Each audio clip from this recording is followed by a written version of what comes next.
सद्गुरू रमणनाथ महाराज यांची तपभूमी तसेच संजीवन समाधीभूमीमध्ये आजच्या या हुताक्षणी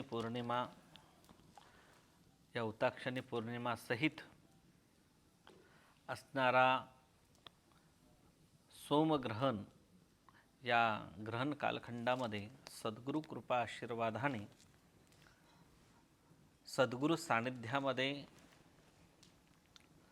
सद्गुरूंनी भगवान दत्तात्रेय यांची अखंड सेवा आपल्या हातून करून घेतलेली आहे।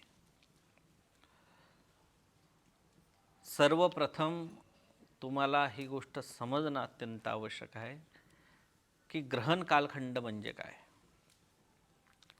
ग्रहणामध्ये दोन ग्रहण सांगितलेले आहेत, एक चंद्रग्रहण, दुसरं सूर्यग्रहण। पहिले जे येतं ते सूर्यग्रहण, दुसरं जे येतं ते चंद्रग्रहण। मग चंद्रग्रहण आणि सूर्यग्रहण या ग्रहण कालखंडामध्ये मनुष्याने भगवंताचं चिंतन, नामस्मरण, यजन म्हणजे हवन इत्यादी कर्म का करावे, तर लक्षात घ्या, जेव्हा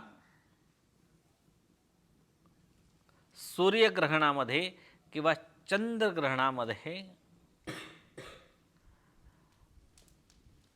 राहू म्हणजे नकारात्मक शक्ती याचे प्रतिबिंब या चंद्रावर किंवा सूर्यावर हे पडत असतात। सूर्य हा पोषणकर्ता देवता आहे, तसेच चंद्र या चंद्रावर सृष्टीची संतुलनता आणि शीतलता अवलंबून आहे।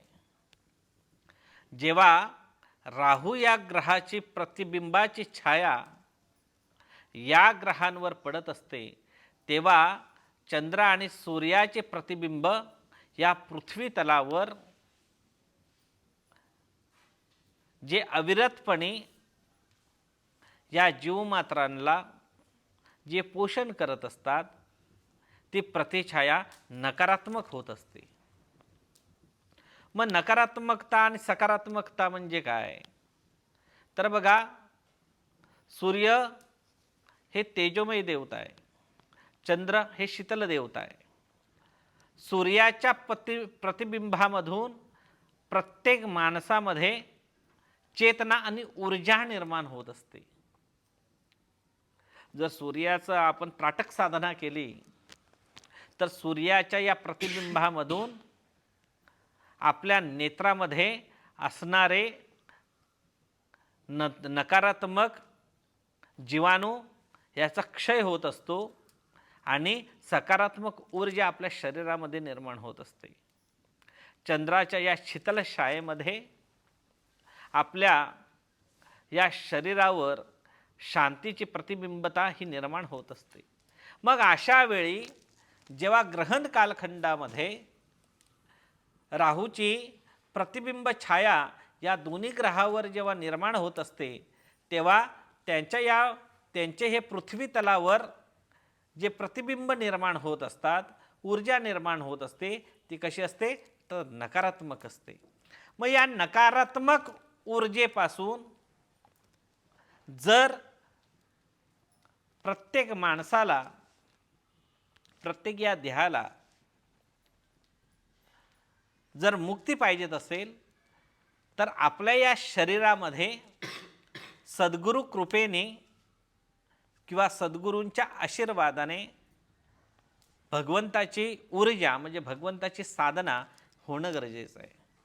जेव्हा आपण या आपल्या देहामध्ये, आपल्या शरीरामध्ये जेव्हा सद्गुरूंचं चिंतन करत असतो, तेव्हा सद्गुरूंच्या या चिंतनाने, सद्गुरूंच्या नामस्मरणाने, तसेच सद्गुरूंच्या या हवनाने आपल्या शरीरामध्ये सकारात्मक ऊर्जा निर्माण होत असते आणि ही सकारात्मक ऊर्जा त्या नकारात्मक ऊर्जेला आपल्या शरीरामध्ये येऊन देत नाही. म्हणूनच ग्रहण कालखंडामध्ये आपल्याला पूजन व साधना करणं हे अत्यंत आवश्यक आहे. मग ग्रहण कालखंडामध्ये गंगा स्नानाला अत्यंत महत्त्व का आहे? तर लक्षात घ्या, गंगा ही पवित्र आहे. गंगा ही पवित्र आहे. गंगेच्या पवित्र अशा तीर्थाने आपल्या शरीरामधील जी चंद्र किंवा सूर्यग्रहणाची नकारात्मक प्रतिबिंबताची छाया आपल्या शरीरावर जर निर्माण झालेली असेल, ती गंगेच्या पवित्र अशा धारेने, गंगेच्या पवित्र अशा तीर्थाने, गंगेच्या पवित्र अशा शक्तीने ते आपल्या शरीराला मुक्त करत असते.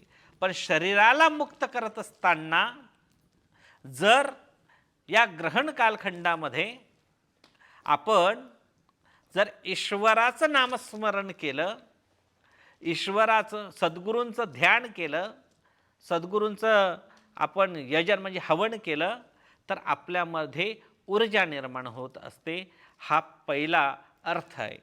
दुसरा अर्थ की ग्रहण कालखंडामध्ये पोषणकर्ते देवता म्हणजे सूर्य, तसेच शीतल देवता म्हणजे सोम म्हणजे चंद्र हे संकटामध्ये असतात. भगवान महादेवांच्या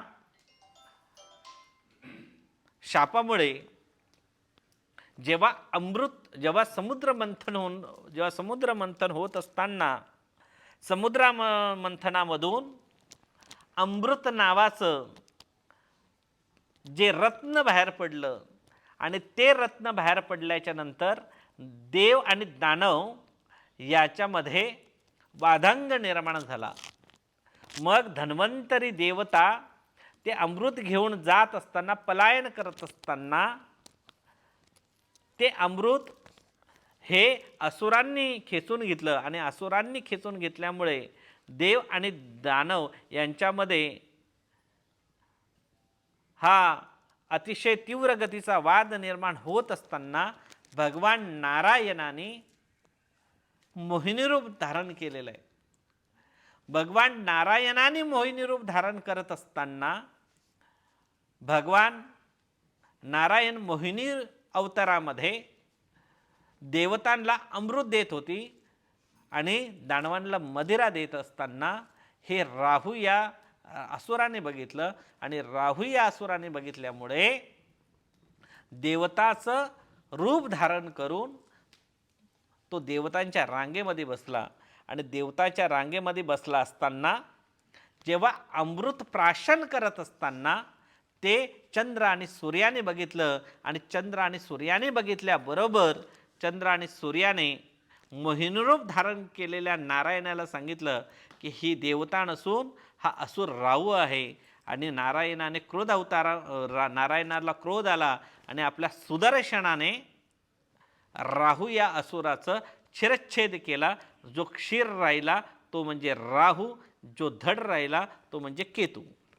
अमृत प्राशन केल्यामुळे अजरामर प्राप्त झालेल्या या राहूला दोन्हीही चंद्र आणि सूर्याच्या पाठीमागे त्यांचा वध करण्याकरता हे दोन्हीही राहू आणि केतू त्यांच्या पाठीमागे लागत असताना आता आपल्याला या संकटामधून कोण मुक्त करेल म्हणून चंद्र आणि सूर्य कोणाकडे गेले? भगवान महादेवांकडे गेले.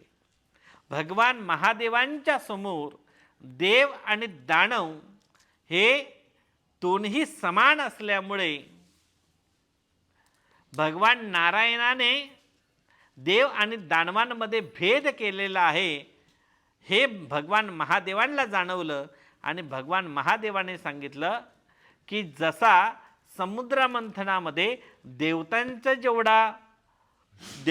जेवढे कष्ट आहेत तेवढे असुरांचेही आहेत. त्यामुळे अमृतावर अधिकार जेवढा देवतांचा आहे तेवढा असुरांचाही आहे. आणि त्यामुळे राहूने जे अमृत प्राशन केलं ते अमृत प्राशन केलेलं हे योग्यच आहे. त्यामुळे मी राहू आणि केतू यांना तुमच्या पाठीमागे जी प्रतिबिंबित छाया ही तुमच्या पाठीमागे अखंड रूपाने जी आज तुम्हाला वध करण्याकरता आज तुमच्या पाठीमागे लागलेले आहे, त्यापासून मी मुक्त करू शकत नाही. पण मी तुम्हाला वरदान देतो की सृष्टीची संतुलनता ही तुमच्यावर अवलंबून असल्यामुळे दर 6 महिन्याने तुम्हाला ग्रहण लागेल आणि म्हणूनच दर 6 महिन्याने चंद्रग्रहण आणि सूर्यग्रहण आपल्याला आज पाहायला भेटतं. चंद्र आणि सूर्याला लागलेलं ग्रहण जे राहू आणि केतूचं आहे, हे कोणामुळे आहे तर भगवान महादेवाच्या शापामुळे. आणि त्यावेळी जेव्हा तुम्हाला ग्रहण लागेल त्यावेळी या ग्रहणापासून मुक्त व्हावे म्हणून समस्त देवता हे तपाधीन होऊन तुम्हाला या संकटामधून बाहेर काढण्याकरता सहाय्य करतील. आणि सहाय्य करत असताना जो मनुष्य या पृथ्वी तलावर जो मनुष्य या पृथ्वी तलावर तुम्हाला या संकटातून काढण्याकरता उपासना करेल, पूजन करेल, त्याच्यावर अखंड रूपाने माझा आशीर्वाद असेल. म्हणून पृथ्वी तलावर ग्रहण या कालखंडामध्ये मनुष्याने ही उपासना करणं अत्यंत आवश्यक आहे. अर्थ क्रमांक 3, ग्रहण कालखंडामध्ये जल अन्न हे का प्राशन करू नये तर ग्रहण कालखंडामध्ये जल आणि अन्नामध्ये जी सूर्य किंवा चंद्रग्रहणातील असणारी प्रतिबिंब छाया या जल किंवा अन्नामध्ये ही नकारात्मक ऊर्जा तयार करत असते. आणि ते जेव्हा आपण प्राशन करत असतो किंवा गर्भवती स्त्री जेव्हा ते प्राशन करत असते, भक्षण करत असते, तेव्हा त्या शरीरामध्ये नकारात्मक भाव तयार होतो, नकारात्मक ऊर्जा तयार होते, असुरी विचार तयार होत असतो. आणि त्यामुळे तुमच्या येणाऱ्या भावी जीवनामध्ये ईश्वराची सेवा तसेच प्रापंचिक उन्नतीमध्ये तुम्हाला अनेक विघ्न तयार होत असतात. म्हणून ग्रहण कालखंडामध्ये जल आणि अन्न प्राशन करू नये. सद्गुरू रमणनाथ महाराजांच्या या कृपा सान्निध्यामध्ये आज सद्गुरू रमणनाथ महाराजांनी तुम्हा समस्त भक्तगणांकडून गंगापूजन, गंगा स्नान आणि नामस्मरण आणि यजन म्हणजे हवन इत्यादी जे शास्त्रानुसार जे कर्म मनुष्याला करायला पाहिजेत ते करून घेतलेले आहेत. तसेच सद्गुरू रमणनाथ महाराजांचा कृपा आशीर्वाद तुमच्याबरोबर अखंड रूपाने राहो ही सद्गुरू रमणनाथ महाराजांच्या चरणी प्रार्थना. अवधूत चिंतन.